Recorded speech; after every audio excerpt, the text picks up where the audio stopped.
الله أكبر.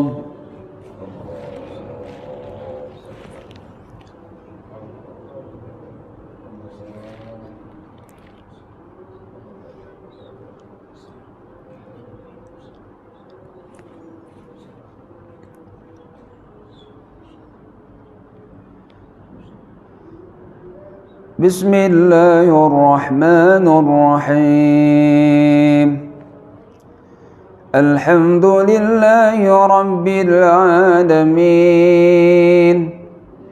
الرحمن الرحيم مالك يوم الدين إياك نعبد وإياك نستعين اهدنا الصراط المستقيم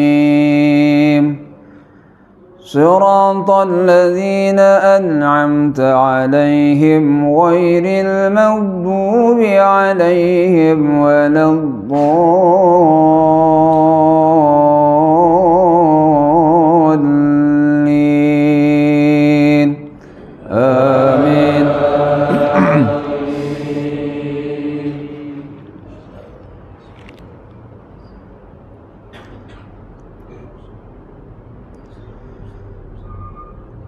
بسم الله الرحمن الرحيم.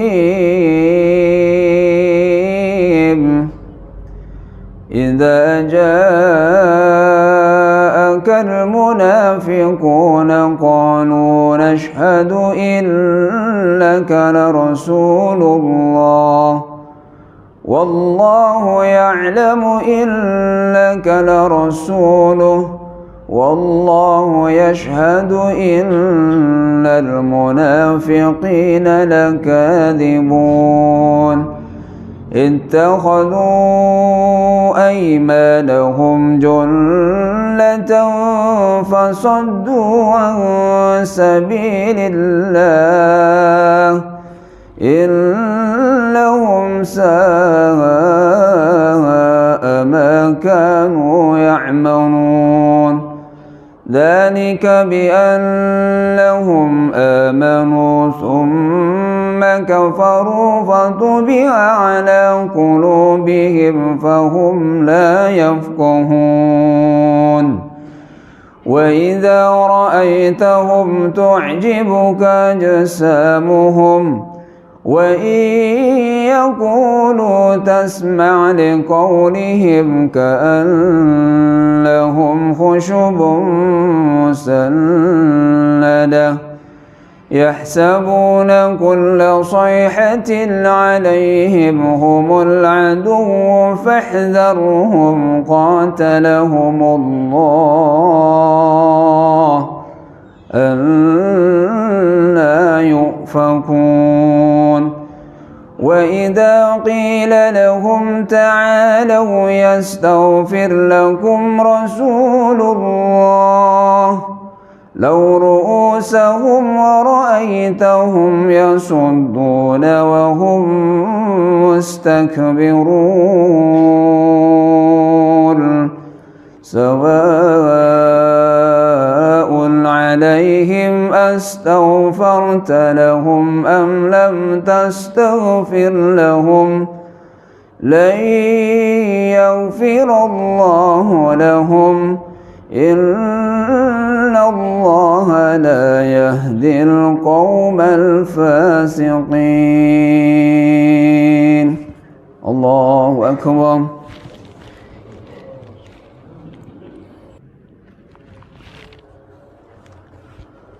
الله أكبر. بسم الله الرحمن الرحيم. الحمد لله رب العالمين الرحمن الرحيم مالك يوم الدين إياك نعبد وإياك نستعين اهدنا الصراط المستقيم صراط الذين أنعمت عليهم غير المغضوب عليهم ولا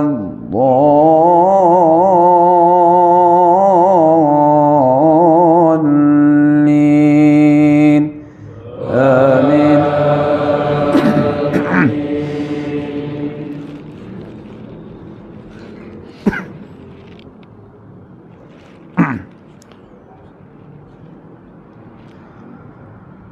هم الذين يقولون لا تنفقوا على من عند رسول الله حتى ينفضوا ولله خزائن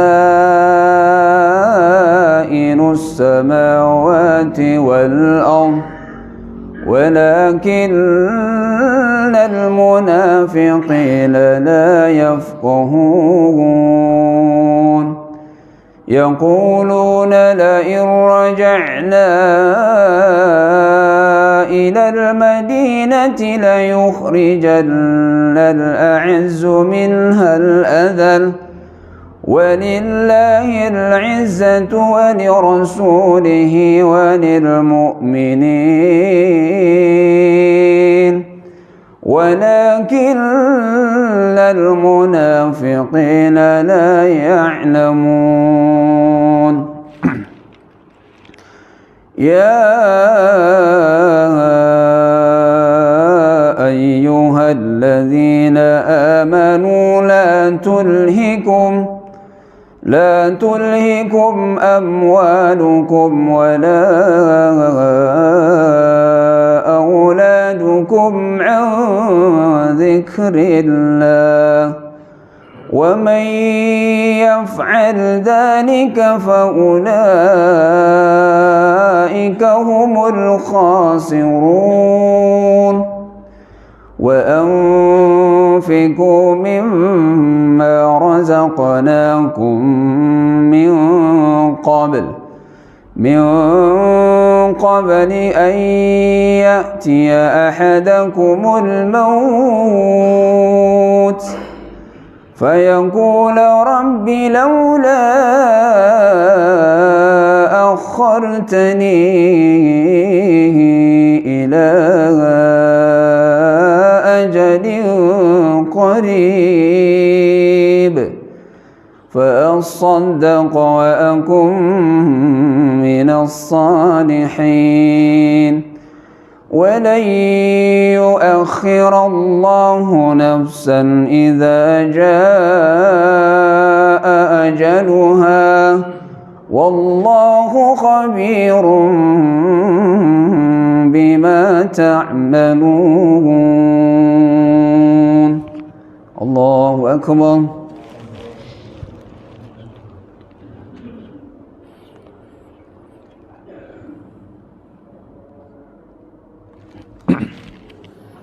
سمع الله لمن حمده. اللهم اهدنا فيمن هديت وعافنا فيمن عافيت وتولنا فيمن توليت وبارك لنا فيما أعطيت وقنا برحمتك شر ما قضيت إنك تقضي الحمد لله.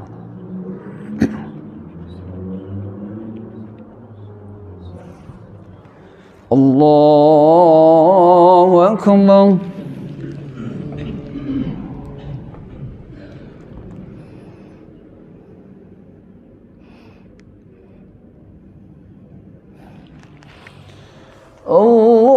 الله أكبر.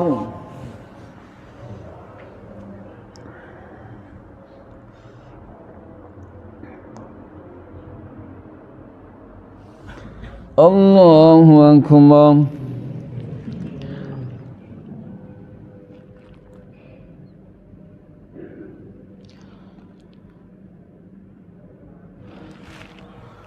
الله أكبر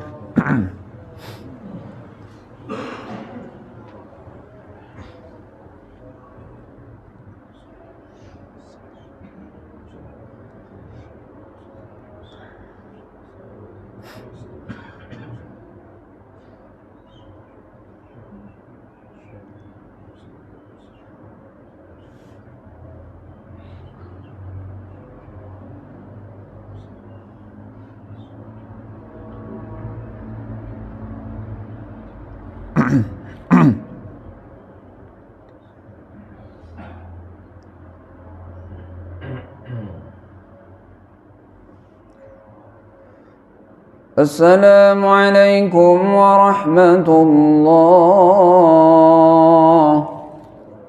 السلام عليكم ورحمة الله.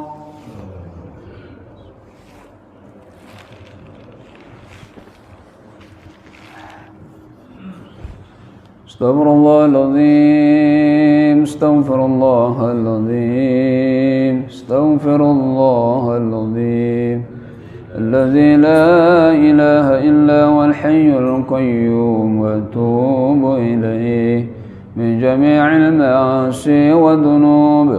لا إله إلا الله وحده لا شريك له له الملك وله الحمد يحيي ويميت وعلى كل شيء قدير.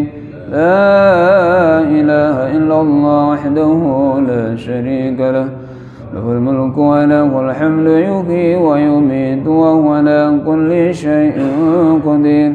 لا إله إلا الله وحده لا شريك له له الملك وله الحمد يحيي ويميت وهو على كل شيء قدير.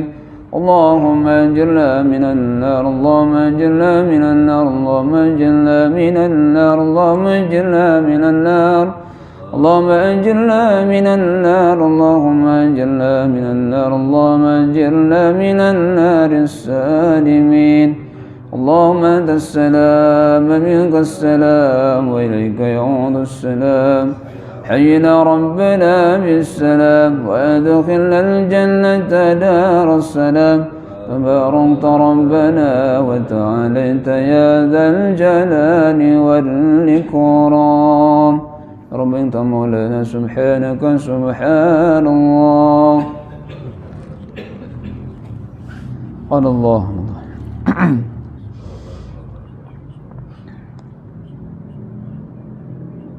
الله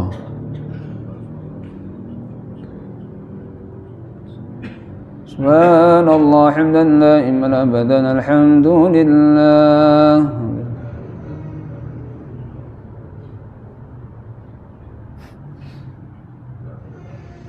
لله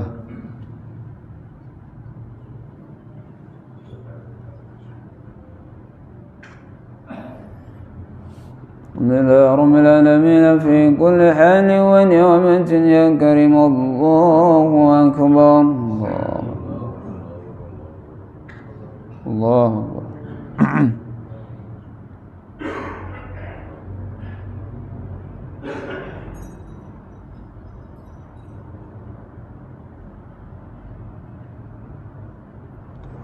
الله أكبر كبيرا والحمد لله كثيرا وسبحان الله بكرة وأصيلا. لا إله إلا الله وحده لا شريك له له الملك وله الحمد يحيي ويميت وهو على كل شيء قدير. ولا حول ولا قوة إلا بالله العلي العظيم. استغفر الله العظيم. الحمد لله رب العالمين حمدا يوافي نعمه ويكافئ مزيده. يا ربنا لك الحمد كما ينبغي لجلال وجهك الكريم وعظيم سلطانك. اللهم صل على سيدنا محمد وعلى آل سيدنا محمد وسلم رضي الله تعالى عن أصحاب رسول الله أجمعين. اللهم اغفر لنا ولوالدينا وارحمهما كما ربيانا صغارا ولجميع المسلمين والمسلمات والمؤمنين والمؤمنات الأحياء منهم والأموات اللهم أعنا على ذكرك وشكرك وحسن عبادتك اللهم إنا نسألك الهدى والتقى والعفاف والغنى اللهم إنا نسألك من خير ما سألك منه نبيك محمد صلى الله عليه وسلم ونعوذ بك من شر ما استعاذك منه نبيك محمد صلى الله عليه وسلم اللهم أحسن عاقبتنا في الأمور كلها وأجرنا من خزي الدنيا وعذاب الآخرة ربنا تقبل منا إنك أنت السميع العليم وتب علينا إنك أنت التواب الرحيم ربنا آتنا في الدنيا حسنة وفي الآخرة حسنة وقنا عذاب النار سبحان ربك رب العزة عما يصفون والسلام على المرسلين والحمد لله رب العالمين الفاتحة.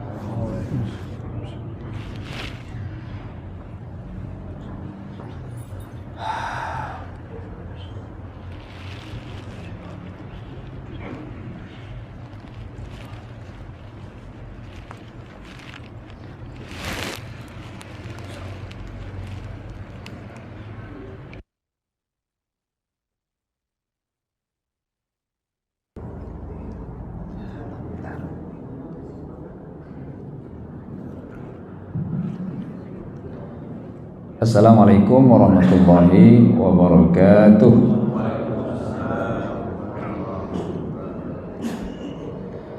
Alhamdulillah, alhamdulillahi wahdah, sadaqa wa'dah wa nasara 'abdah wa hazama al-ahzaba wahdah la hawla wa la quwwata illa billah. Asyhadu an la ilaha illallah wa asyhadu anna Muhammadar Rasulullah. Allahumma salli ala Sayyidina Muhammad wa ala ali Sayyidina Muhammad. Qala ta'ala fi kitabihil karim, a'udzu billahi minasyaitonir rajim. Bismillahirrahmanirrahim. Wa ilahukum ilahu wahid la ilaha illa huwar rahmanir rahim. Al-ayah. Hadirin jamaah Masjid Imanuddin yang berbahagia. Segala puji bagi Allah yang dengan nikmatnya, dengan segala kasih dan sayangnya, pagi ini kita masih diberi kehidupan dan penghidupan, diberikan rizki yang banyak, baik material maupun non material, baik yang dirasakan langsung maupun tidak dirasakan. Dengan nikmatnya pula kita bisa beribadah di masjid yang kita cintai ini, Masjid Imanuddin. Mudah-mudahan tidak hanya diberi semangat dan tekad yang kuat, tapi juga bisa istiqomah di dalam kebaikan. Amin. Salawat dan salam tak lupa untuk kita sampaikan dan semoga tercurah kepada junjungan alam yang mulia, yang tercinta, Nabi kita Muhammad sallallahu alaihi wa alihi wasallam. Saudara-saudara hadirin, bapak-bapak, ibu-ibu, anak-anak yang berbahagia, pagi yang baik ini kita niatkan untuk i'tikaf, juga tadabbur ayat, tafakkur sampai nanti waktu syuruk dan sholat 2 rakaat untuk mendapatkan fadilah haji dan umrah secara sempurna. Amin. Kita sering berdoa dengan doa yang disebut dengan doa selamat ya. Allahumma inna nas'aluka salamatan fid din. Ya Allah, kami mohon kepada Engkau salamatan fid din, keselamatan di dalam agama. Ini maksudnya apa ini? Selamat di dalam agama. Saudara-saudara, apakah selamat dari agama ini maksudnya kita ini masih kufur, masih murtad, masih belum benar? Maka tentu saja secara akidah, keyakinan, kita adalah orang-orang yang sudah menjadi muslim, menjadi mukmin, bersyahadat asyhadu an la ilaha illallah wa asyhadu anna muhammadar rasulullah. Kita adalah orang yang beriman kepada Allah, meyakini sepenuh hati dan tidak ada ilah kecuali Allah Subhanahu wa taala. Bukan Yahudi, bukan Nasrani, bukan Majusi, bukan Konghucu, bukan Buddha, bukan Hindu, bukan Sikh, bukan apalagi Shinto, bukan animisme, bukan dinamisme dan agama-agama lainnya. Jadi kita adalah Islam, dan agama Islamlah yang nama agamanya tidak dinisbatkan kepada pembawanya, tidak dinisbatkan kepada tempat lahirnya, tapi diambil dari tujuan dan fungsi agama itu diturunkan. Misalnya agama Yahudi, disebut Yahudi diambil dari siapa? Dari salah satu anak Nabi Yakub, Yahuda. Disebut Nasrani diambil dari tempat lahirnya Nabi Isa, Nazaret di Palestina. Demikian juga Buddha, ya, Hindu daerah Hindia. Tapi Islam tidak disebut dengan agama Arab, tidak disebut dengan agama Muhammad, tapi dinamai dengan Islam. Dari kata-kata aslama yuslimu islaman, berserah diri, tunduk patuh. Pelakunya atau penganutnya namanya muslim. Kalau banyak muslimin, agamanya disebut dengan Islam. Maka dalam agama ini yang disebut dengan Islam ada kedamaian, ada kesejahteraan. Sebagaimana kalau kita mengakhiri sholat kita mengucapkan assalamualaikum ke kanan dan assalamualaikum ke kiri. Salam dari kata-kata Islam. Dan Rasulullah mengatakan orang Islam yang benar itu adalah man salimal muslimun min lisanih wa yadihi. Begitu kata Rasul dalam hadisnya. Orang Islam yang benar adalah orang yang orang lain di sekitarnya itu selamat dari lisannya dan selamat pula dari perbuatannya. Orang Islam itu nggak usilan, nggak bikin rese, nggak bikin masalah, tapi justru memberi solusi. Bapak, ibu-ibu yang berbahagia. Jadi salamatan fid din, selamat di dalam agama, dimaknai kita memastikan bahwa betul-betul keagamaan kita, keislaman kita ini benar, ya. Maka ada 3 indikator, ada 3 tanda untuk mengatakan seorang itu Islamnya benar, Islamnya sejati. Apa itu? Pertama, salimul aqidah. Yang kedua, sahihul ibadah. Dan yang ketiga, matinul khuluq, ya. Jadi yang pertama adalah salimul aqidah, yang kedua sahihul ibadah, yang ketiga matinul khuluq. Ini 3 elemen, 3 unsur, 3 bagian.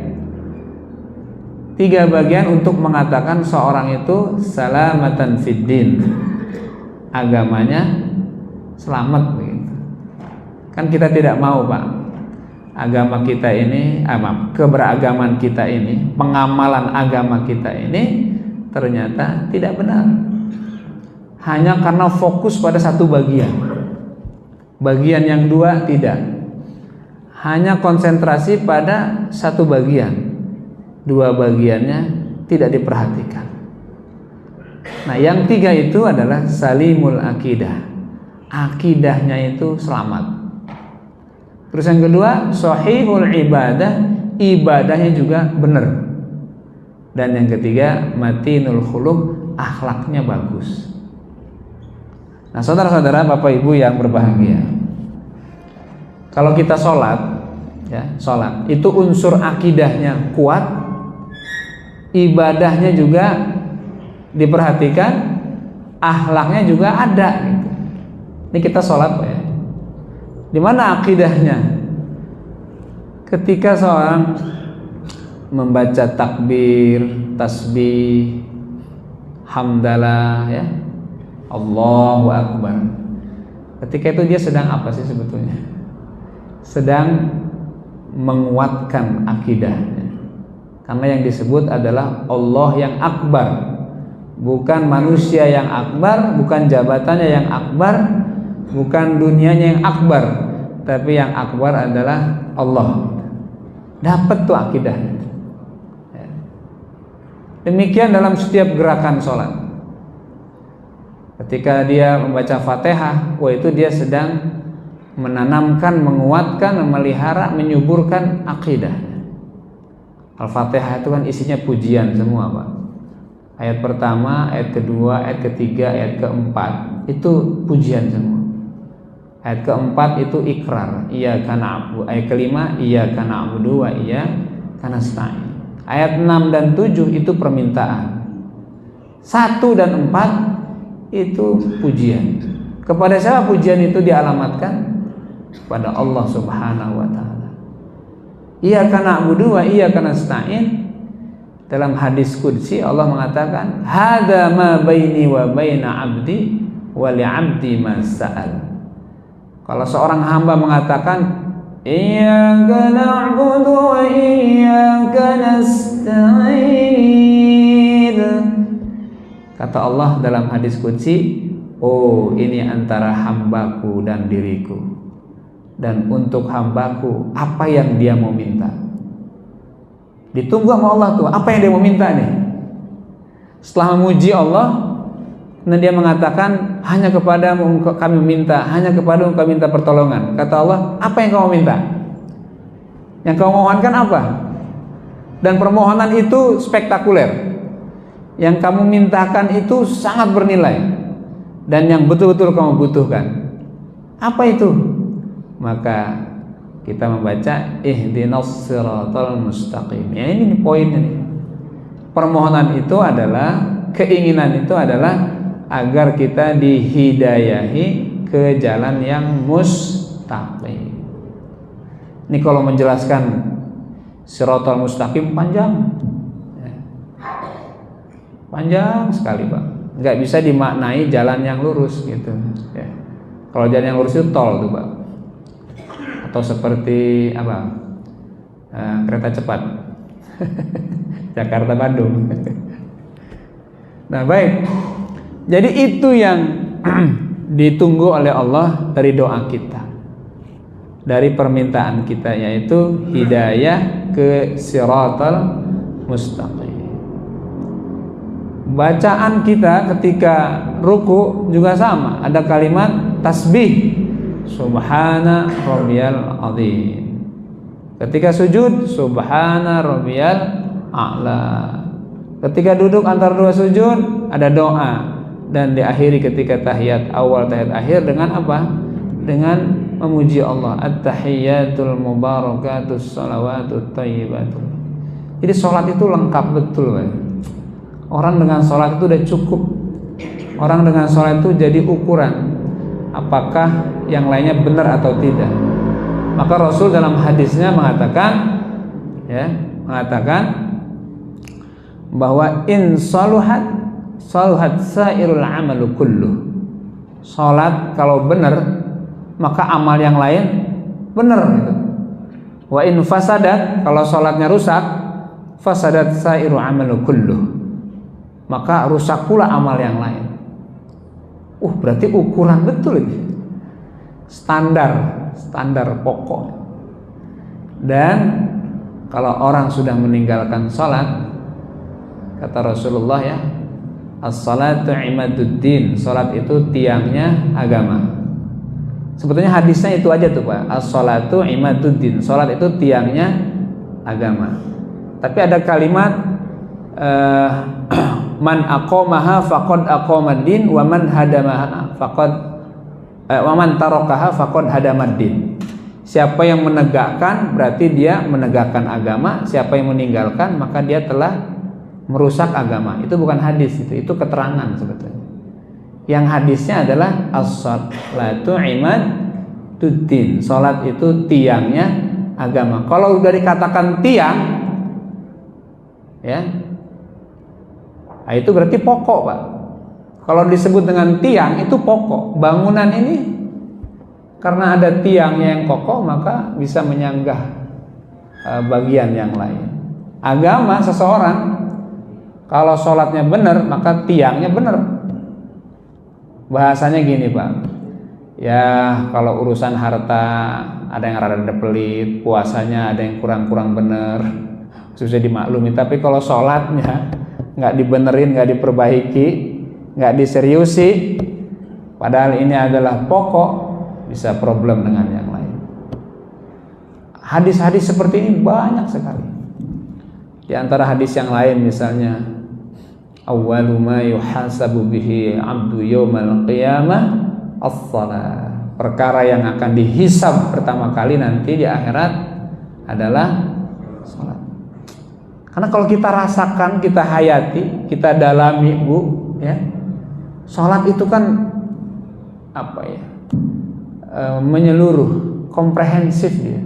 Tauhidnya dapat, ya. Ibadahnya dapat, akhlaknya dapat. Tadi saya baru menyinggung masalah akidahnya.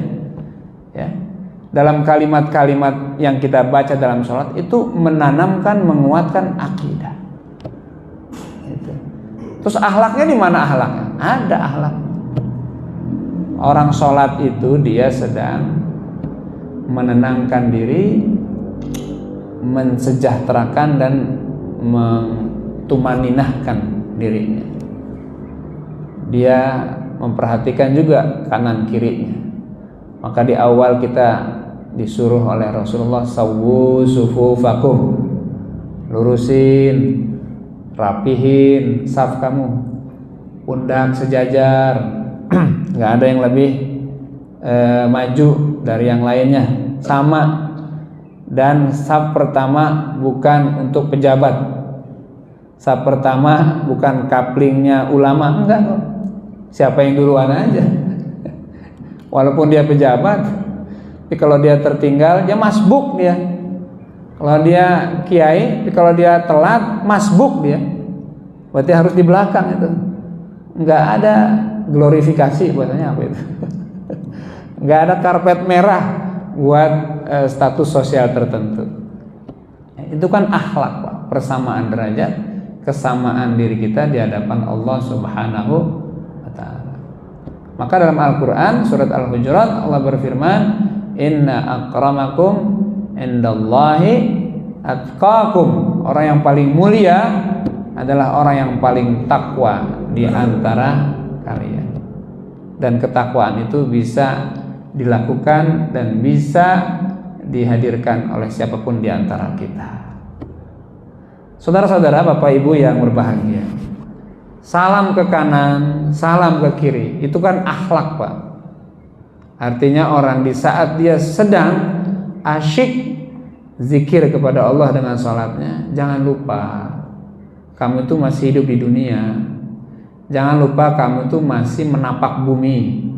Jangan lupa kamu itu tidak sendiri.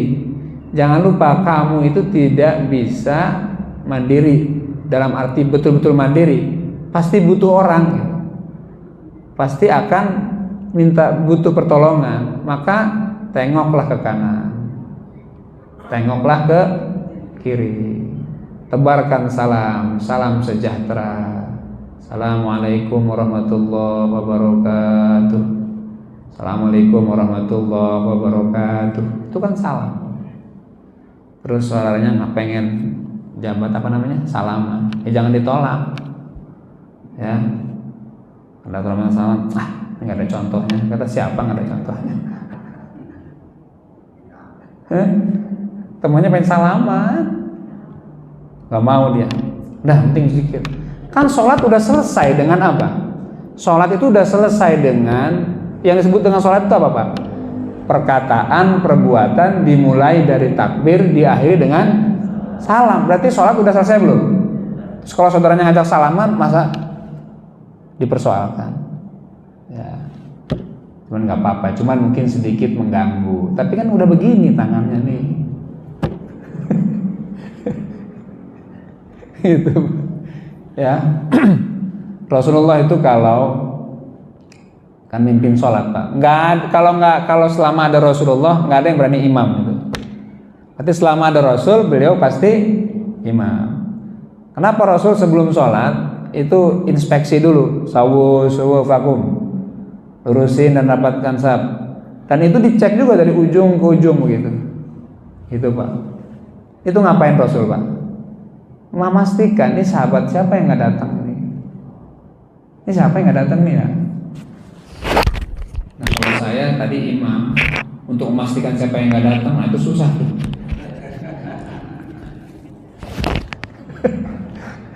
Saking banyaknya Pak. Kalau Rasul kan hafal Pak. Oh sahabat ini nggak ada nih. Biasa kaplingan sana si fulan. Jadi lurus itu akhlak Pak. Akhlaknya apa itu? Itu adalah perhatian dan cinta Rasul kepada sahabat. Ya. Udah gitu sholat, Rasul tahu banget tuh. Kalau maghrib ya nggak panjang, isya nggak panjang, giliran subuh panjangin. Dia tahu, Rasul tahu kalau maghrib itu banyak musafir. Ya. Isya juga banyak orang yang tanggung habis dari mana. Tapi kalau subuh, emang mau kemana Pak? Mau berangkat kerja? Emang absen jam berapa Pak? Jam 6, ada jam 6 absen. Fingerprint jam berapa? Jam 8. Masa jam 5 harus jalan? Kecuali yang jaraknya jauh. Assalamualaikum kanan, assalamualaikum ke kiri. Rasul kalau sholat kenapa balik kanan? Balik kanan menghadap jamaah. Sama juga tuh ingin mengetahui itu. Ini siapa ini yang nggak datang ini? Siapa? Ya siapa ini? Itu yang nggak hadir gitu. Subhanallah itu. Itu akhlak itu. Itu khuluq, akhlak yang luar biasa. Ternyata tadi waktu memulai sholat dia nggak ada. Oh mungkin masbuk kali ini. Pas habis sholat dilihat lagi, oh nggak ada. Kemana ini? Kemana ini? Oh dia sakit mungkin. Maka akan ditanya, si fulan sakit, ayo kita tengok.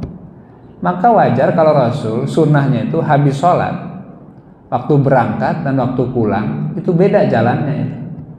Waktu berangkat kemana dulu gitu, terus pulang kemana dulu. Padahal rumah Rasul di mana Pak? Rumah Rasul di mana?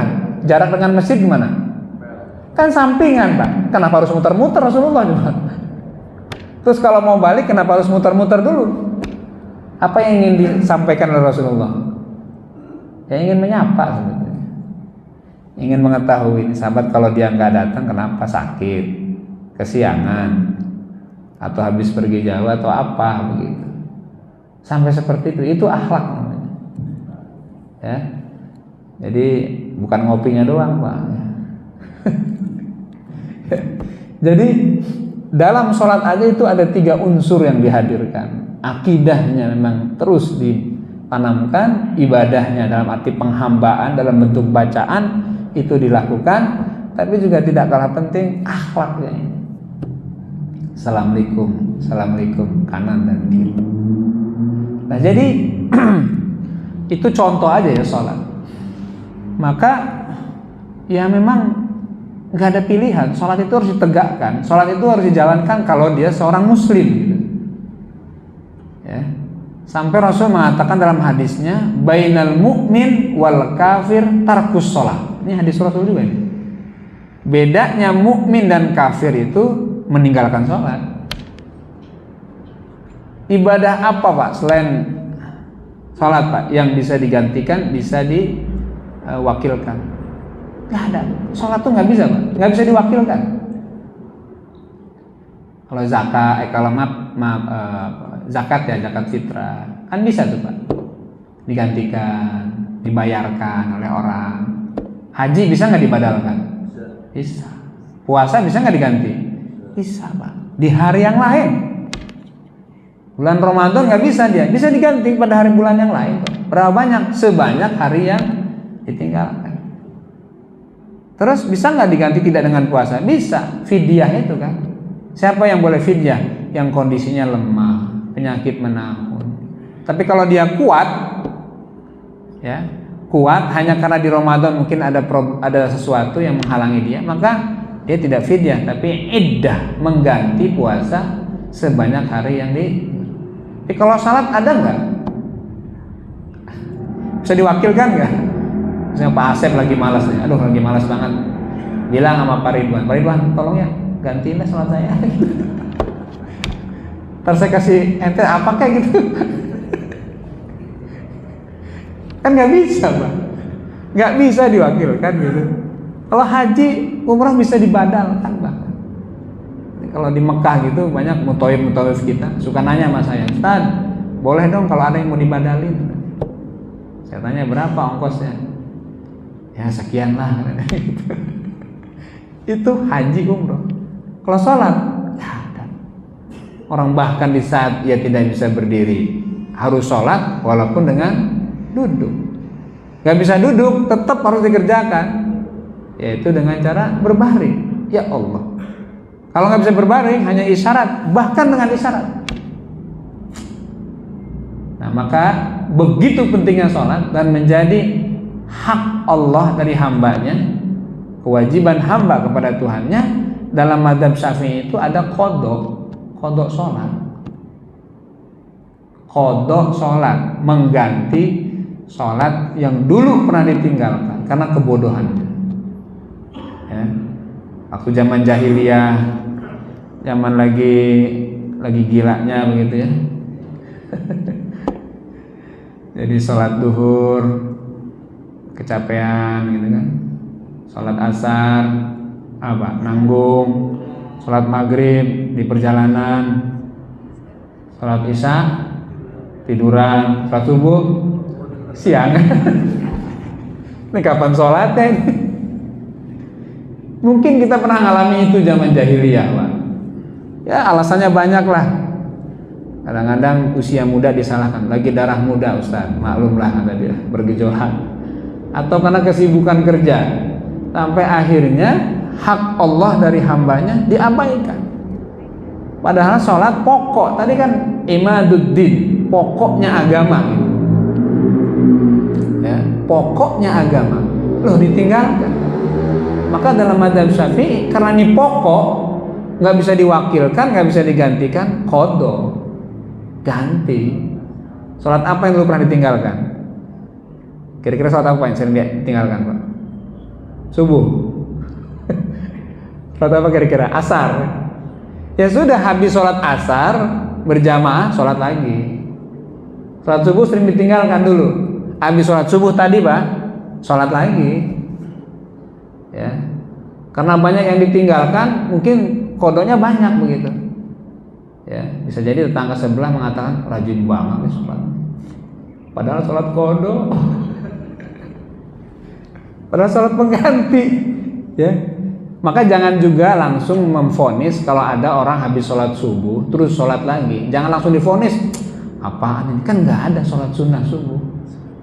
Di situnya mungkin tidak ada, dia tidak sedang menjalankan sholat ba'diyah, memang tidak ada, tapi mungkin dia sedang sholat qadha, kan bisa, Pak. Kadang-kadang kita ini suka nggak sabar dan nggak bisa bertahan gitu, ngelihat, oh kenapa ya dia sholat 2 rakaat setelah subuh, ya, wah nggak ngaji ini orang nih. Gak ngaji nih. Padahal dalam mazhab Syafi'i itu ada, mungkin dia sedang qadha. Dan itu saya sering lakukan, saya sering lihat di Masjidil Haram di Madinah itu nggak ada putusnya sholat itu. Habis sholat subuh banyak yang sholat itu, sholat melulu. Nah kalau urusannya di Masjidil Haram, 2 kemungkinan tuh, ya 2 kemungkinan, Pak. Kemungkinan pertama mungkin dia qadha. Tapi saya perhatikan orang sholat terus, Pak. Maka jangan kaget. Ada lagi kata ulama, kalau udah di Masjidil Haram itu nggak ada larangan waktu udah. Kalau udah di Masjidil Haram nggak ada larangan waktu. Ba'diyah subuh boleh, ba'diyah asar juga boleh. Berarti bukan qadha dia. Dia sedang sholat sunnah. Sholat sunnah apa? Mungkin mutlak, mungkin hajat, mungkin taubat, kan bisa. Walaupun habis sholat subuh. Itu perspektif fikih itu sampai seperti itu. Ya. Rasul itu pernah, Pak, qobliyah asar bukan lupa, ketinggalan. Ya. Ini dalam fikih Syafi'i ada ya. Qobliyah asar bukan lupa, ketinggalan. Maka ngimamin sholat, ya, ngimamin sholat asar, udah gitu habis saya sholat lagi 2 rakaat. Ternyata beliau mengqadha qobliyah asar. Qobliyah diqadha, coba yang ini. Qobliyah diqadha. Ini ada kita pernah ninggalin sholat wajib, nggak berpikir untuk qadha. Insyaallah. Sahabat itu kalau ketinggalan atau tidak berjamaah, itu qadha-nya itu malam hari itu dia hantam itu dengan sholat tahajud itu. Serasa kalau ketinggalan atau tidak berjamaah itu salah banget, merasa aduh rugi betul gitu, karena 27 derajat itu 7 keutamaannya, betul. Ketika tidak jamaah, hilang tuh fadilah itu, maka merasa bersalah dan rugi. Akhirnya gantinya apa? Qadhanya apa? Sholat malam panjang sekali. Saya begitu. Orang Madinah, ahlul Madinah, itu pernah berpikir, kita ini di Madinah, memang ada fadilah sih, ada keutamaan. Sholat di Masjid Nabawi itu 1000 kali lebih baik daripada di tempat yang lain. Alhamdulillah. Tapi kemudian mereka berpikir, tapi kalau kita mau dibandingkan dengan orang Mekah, kita masih kalah jauh ini. Kalau di Mekah kan sholat sekali berapa kali? 100.000. Madinah 1000, Mekah 100.000. Sekali sholat 100.000. Apa kata ahli Madinah?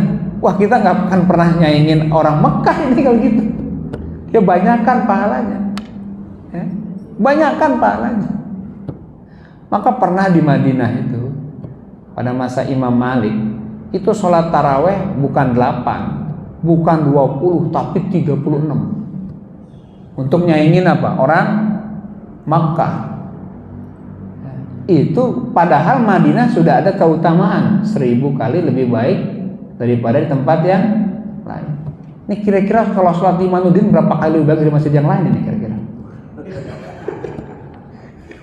Ini Imanuddin nih berapa kali lebih baik dari masjid yang lain? Gak ada hadisnya, ya, gak ada. Gitu.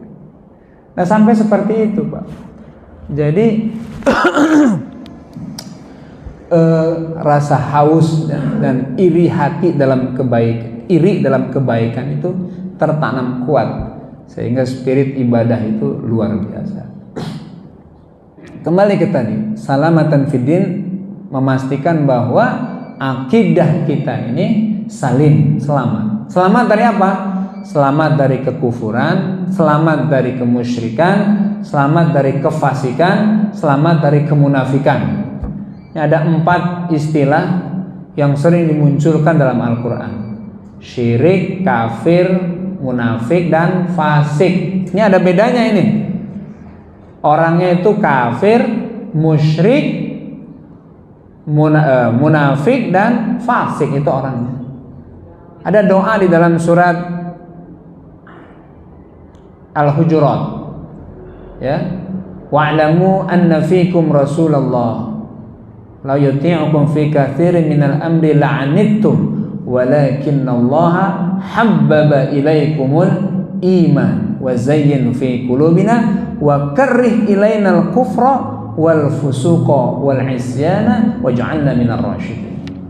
Kalau enggak salah ayat 7, Al-Hujurat ayat 7. Ya Allah, habib ilainal iman, tanamkan rasa cinta kepada keimanan, wa zayyinhu fi qulubina, dan hiasi keimanan itu dalam hati kami, wa karrih, dan bencikan kepada kami kepada apa? Al kufra, kekafiran, wal fusuqa, dan kefasikan, wal isyan, dan juga kemaksiatan. Jadi kita ingin akidah kita ini selamat dari kesyirikan. Syirik ada 2, syirik besar sama syirik kecil. Mungkin syirik besar kita aman lah, nggak zaman lah kita nyembah-nyembah berhala gitu, nggak zaman lah. Ya. nggak model lah kita bikin patung gitu ya di depan rumah, patungnya patung presiden.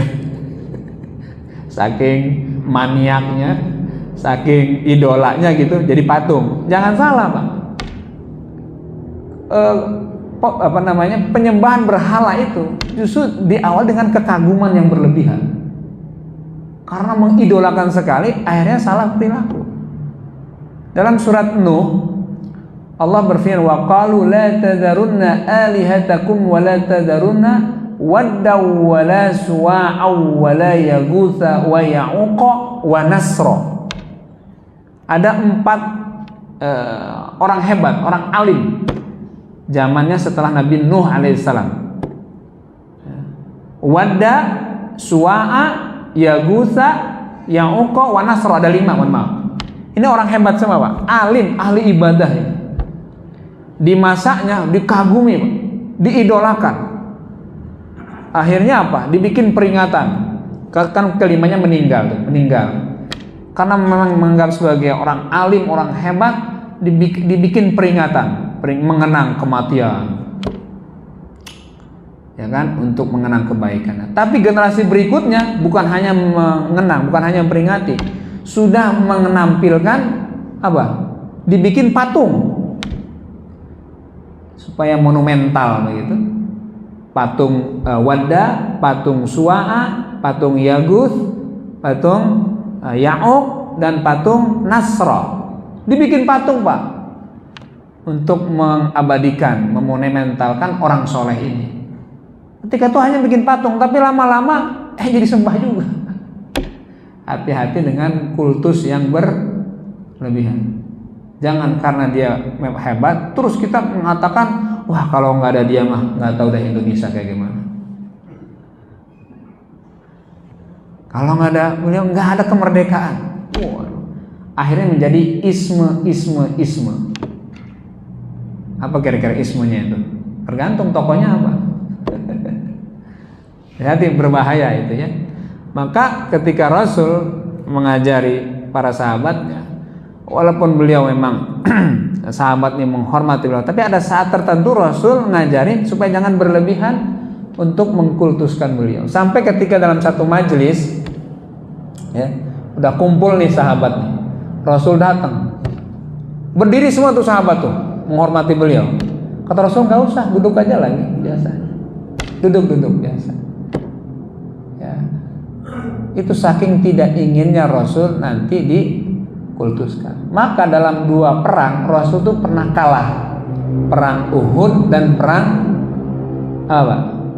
Mu'tah. Pernah kalah.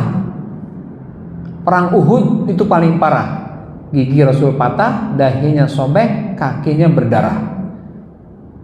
Ya, sekian banyak anak panah dialamatkan ke beliau, tapi beberapa sahabat menjadi tameng untuk menghalau anak panah ini mengenai Rasulullah.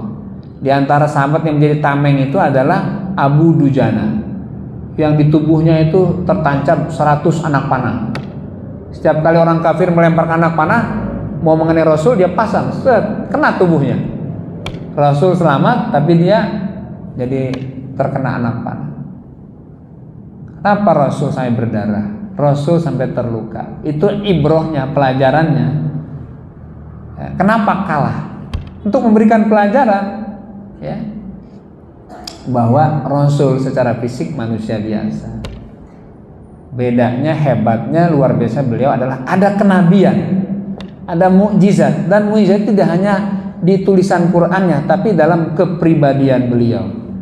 Apa mukjizatnya? Bisa sabar, tenang dalam kondisi yang krusial tadi. Rasul mau marah itu, tapi ditegur sama Allah, fabima rahmatin minallah lintalahum walau kunta faddan ghalidhal qalbi lan faddu min hawlik. Ya Muhammad, karena rahmat Allah lah kamu bisa berlemah lembut kepada mereka. Kalau kau bersikap kasar dan keras, mereka akan menjauh dari. Jadi kepribadian beliau, akhlak beliau itu adalah mukjizat itu sendiri.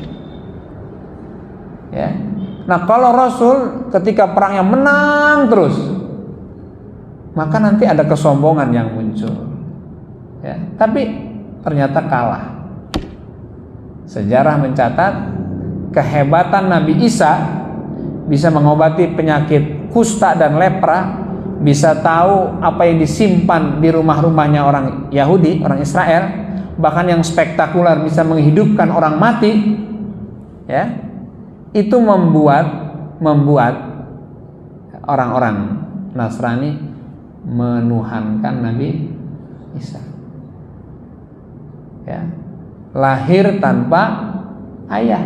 Ini menjadi sebab dilebih-lebihkan statusnya, akhirnya menjadikan Isa binullah, Isa itu anak Tuhan, kata mereka. Akhirnya Allah, kalau Bapak baca surat Ali Imran, ya, dari ayat 34 sampai 50-an itu, di sana katakan oleh Allah, inna matsala Isa indallah kamatsali Adam khalaqahu min turab tsumma qala lahu kun fayakun. Sesungguhnya perumpamaan Nabi Isa itu sama seperti Nabi Adam, kata Allah. Nabi Adam itu diciptakan dari tanah, kemudian Allah berfirman, jadilah, maka jadi. Apa maksud Allah dalam ayat itu? Maksudnya, kalau alasan menuhankan atau menjadikan Isa sebagai anak Tuhan karena dia lahir tanpa bapak, maka Adam lebih pantas untuk dituhankan. Nabi Adam lebih berhak untuk dituhankan. Kenapa? Karena dia nggak punya bapak, nggak punya ibu. Kalau Nabi Isa masih punya ibu, lahir seperti manusia biasa, tumbuh janin di rahim Maryam, kemudian lahir. Memang tanpa bapak. Tapi Nabi Adam kan tidak memiliki dua-duanya. Kalau alasan menuhankan itu karena lahir tanpa bapak, tanpa ibu, Adam lebih berhak untuk dituhankan. Kenapa nggak dituhankan? Sampai begitu Allah menyampaikan argumentasinya.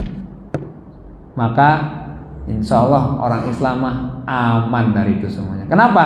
Tiap habis sholat kita baca apa Pak? La ilaha illallah wahdahu la syarika lah, lahul mulku wa lahul hamdu yuhyi wa yumitu wa huwa ala kulli syai'in qadir.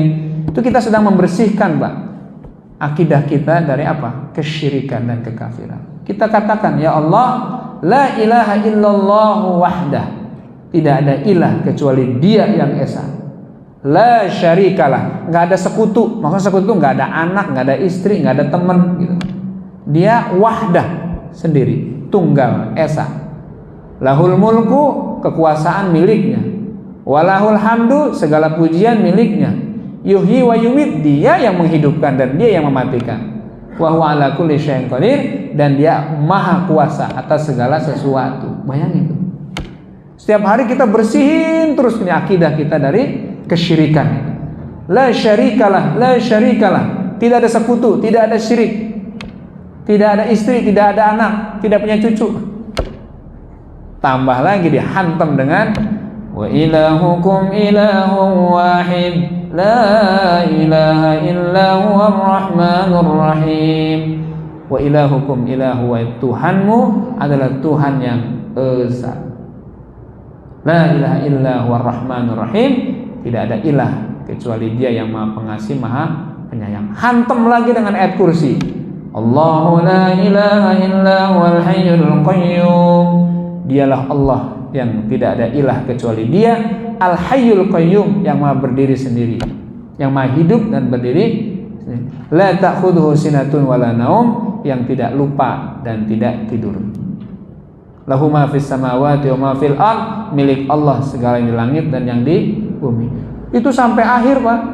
Sampai Allah bilang wala yauduhu hifdhuhuma. Allah tidak pernah bosan untuk memelihara, menjaga seluruh ciptaannya. Wa huwal aliyyul azim, Dia maha tinggi dan maha agung. Itu dibaca tiap hari oleh kita itu Pak. Tauhid tertanam itu. Kuat itu. Makanya kalau baca ayat kursi setiap habis sholat, apa kata Rasul? Lam yamna'hu min dukhulil jannah. Tidak ada yang bisa menghalangi dia untuk masuk ke dalam surga. Poinnya apa? Poinnya tauhid tadi itu. Ya, akidah yang kuat tadi. Oke. Jadi salimul akidah, keselamatan dalam akidah maksudnya kita aman dari syirik, dari kufur. Nah, syirik besar itu tadi itu. Gimana dengan syirik kecil? Nah, mungkin kita masih belum aman di syirik yang kecil ini. Syirik besar insya Allah aman Pak ya, aman lah. Tapi kalau syirik kecil, nah ini nih yang nih belum aman nih. Apa itu syirik kecil? Kata Rasul apa? Ar-riya. Syirik kecil itu adalah riya. Sholatnya pengen dipuji, ibadahnya pengen diapresiasi, ya, pasang status lagi tahajud. Kok bisa gitu? Kok bisa? Pasang status lagi sholat, emang lagi sholat bisa? Terus ternyata nggak ada yang komen, nggak ada yang lihat, sebel dia. Ini tanda-tanda Anda masuk perangkap setan, yaitu masuk ke dalam syirik kecil. Ibadah pengen dipuji, pengen diapresiasi, ibadah ingin meningkatkan harga diri, rugilah kita. Dan hati-hati kalau itu dibiarkan, akhirnya tidak ada semangat untuk ibadah, akhirnya Anda meninggalkan ibadah itu sendiri. Kalau ibadah sudah ditinggalkan sendiri, berarti Anda telah zolim terhadap diri sendiri. Jadi amankan akidah kita dari syirik. Dari kufur, gimana kufur? Ini juga bahaya Pak. Kalau akidah iman ini tidak dipelihara, tidak dijaga, tidak disuburkan, hari ini orang banyak yang murtad, pindah agama, ya. Apakah orang pindah agama itu sekonyong-konyong? Enggak Pak. Apakah orang murtad itu tiba-tiba? Enggak. Ada tahapan-tahapan di mana akhirnya dia meninggalkan Islamnya dan berpindah kepada keyakinan yang lain. Apa itu? Pembiaran terhadap iman yang tidak dijaga, ibadah yang ditinggalkan, pergaulan dengan orang yang tidak seakidah. Maka Al-Maidah ayat berapa itu? 55 ya. Itu sebetulnya benar. Jangan kau jadikan orang Yahudi, Nasrani, orang kafir sebagai teman setia. Jangan jadikan mereka sebagai teman setia dalam arti soulmate-an gitu. Jangan. Kenapa? Karena kata Rasul, ar-rajulu ala dini khalili. Seorang itu sangat bergantung agama temannya. Kalau yang banyak ngasih input ke dia, ngasih informasi ke dia itu adalah beda keyakinan, lambat laun dia akan mengalami degradasi keyakinan. Apakah artinya kita nggak boleh berteman dengan mereka? Boleh, siapa yang nggak boleh? Rasul itu ya mitra bisnisnya Yahudi. Rasul itu punya mertua juga kafir. Ya. Rasul itu ya pinjam baju besi itu kepada siapa? Yahudi. Di itu saya bagian bisnis, bagian ekonomi, bagian sosial. Tapi kalau udah menjadi teman dekat, teman setia, teman akrab, jangan menjadikan mereka. Kenapa? Pilihannya dua. Anda yang mempengaruhi dia, ya, atau dia yang mempengaruhi kita. Itu aja kan. Gitu. Nah, Bapak Ibu yang berbahagia, itu di bagian akidah. Amankah kita dari sifat munafik? Nah, ini belum tentu nih. Munafik itu artinya ada sesuatu yang tersimpan di dalam diri dia yang sewaktu-waktu kambuh, ya. Orang-orang yang masih ada kedustaan di dalam pembicaraannya, ada khianat di dalam perbuatannya, dan ada tindakan yang tidak bisa dipercaya, ya. Apakah aman? Belum tentu aman kita dari situ. Atau fasik. Fasiknya apa? Perusak agama. Kalau munafik itu masih ibadah Pak. Tapi kalau fasik merusak agama, agama jadi olok-olok, agama jadi tempat, jadi bahan candaan, dan dia tidak melaksanakan. Fasik itu. Bedakan ada dua orang tidak menjalankan sholat. Yang satu tidak menjalankan karena malas, tapi yang satu nggak menjalankan karena dia nggak percaya dengan sholat. Mana yang lebih parah? Yang kedua, ya, tidak menganggap bahwa sholat itu penting, tidak menganggap bahwa sholat itu baik. Nah kalau yang pertama, dia tidak sholat karena malas, itu munafik namanya. Allah berfirman dalam Al-Quran, wa idza qamu ila sholati qamu kusala. Orang munafik itu kalau diajak sholat malas-malesan.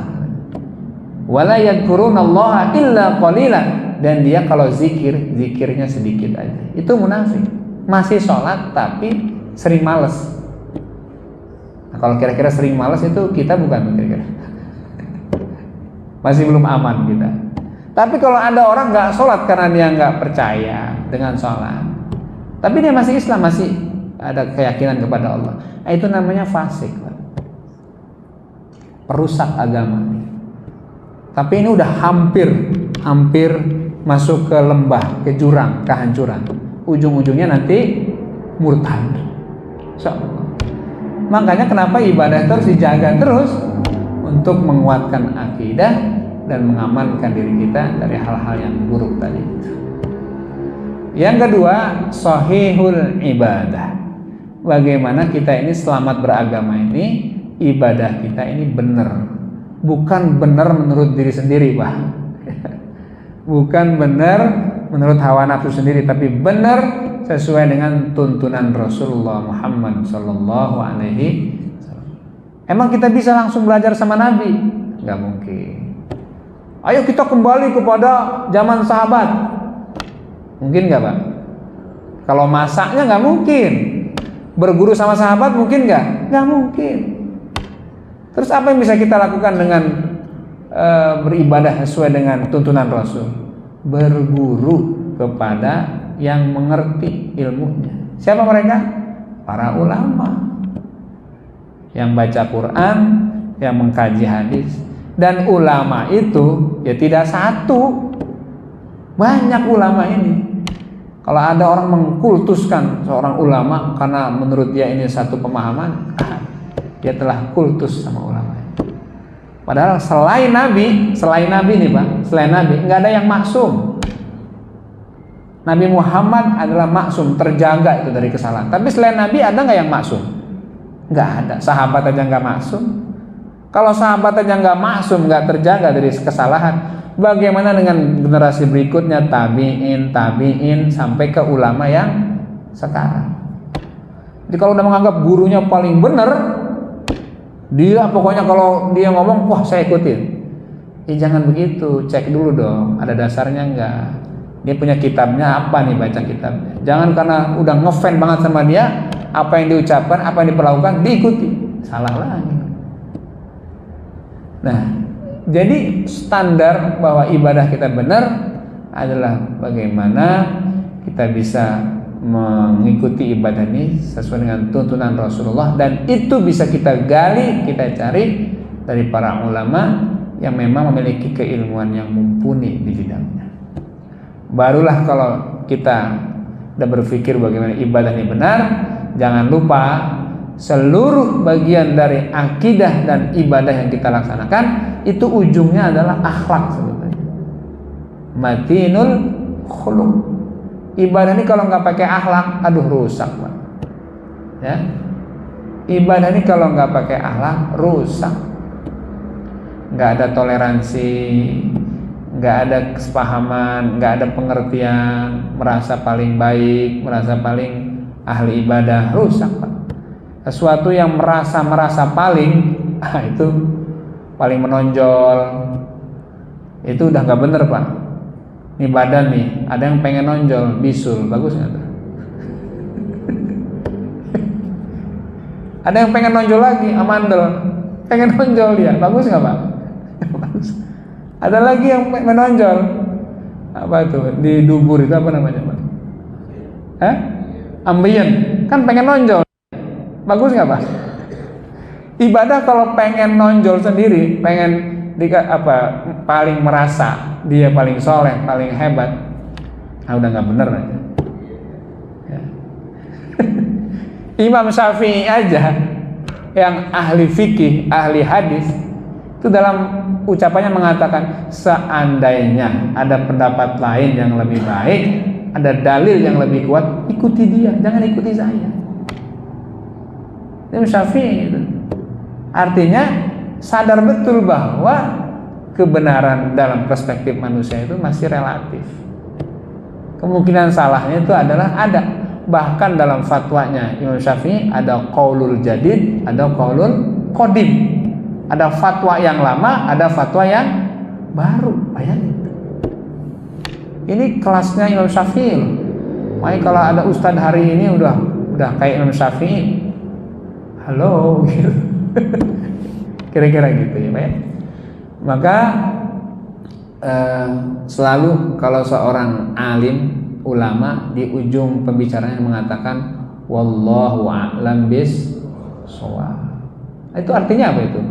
Hanya Allah yang sangat mengetahui yang sesungguhnya dari kebenaran ini.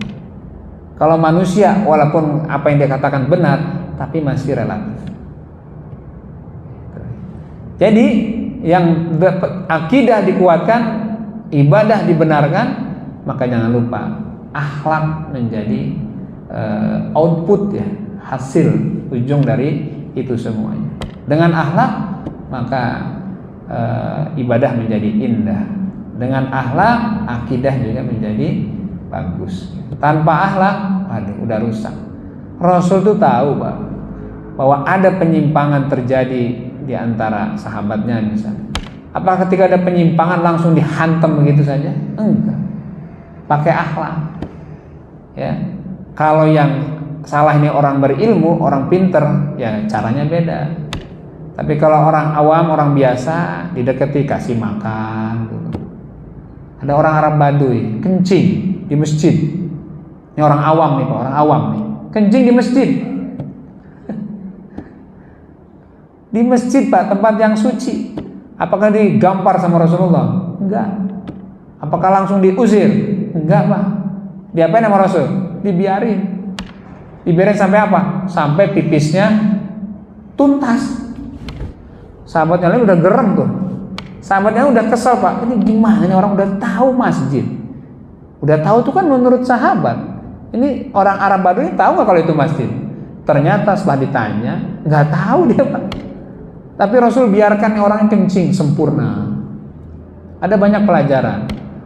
Kenapa Rasul membiarkan? Pelajaran pertama, kalau Rasul menghentikan dia di saat kencing, apa yang terjadi Pak? Ubrat-abret.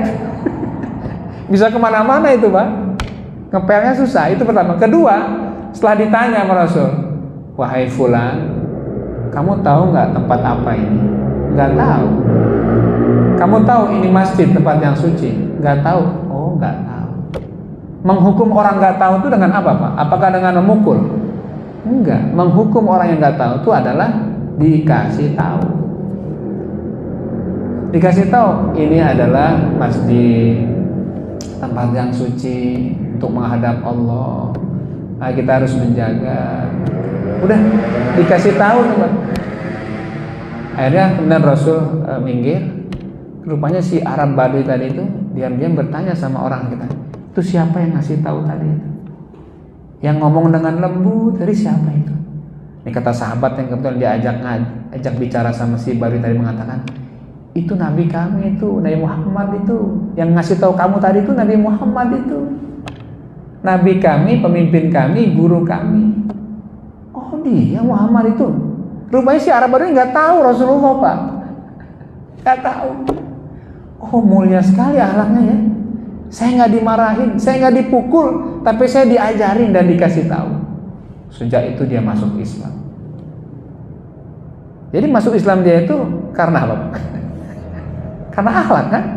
Subhanallah. Ya, itulah yang membuat agama kita ini tetap berkembang. Agama Islam ini tetap terus dianut oleh miliaran orang karena mengedepankan akhlak. Akidah penting, ibadah harus, tapi akhlak pun juga sangat penting untuk kita perhatikan. Saya kira itu apa yang bisa saya sampaikan untuk pengajian taklim kita pagi ini. Mudah-mudahan kita senantiasa dalam hidayah Allah Subhanahu wa taala. Amin. Demikian kita udah masuk suruk ya? Alhamdulillah. Kita tutup dengan kafaratul majlis. Subhanaka Allahumma wa bihamdika asyhadu an la ilaha illa anta astaghfiruka wa atubu ilaik. Assalamualaikum warahmatullahi wabarakatuh.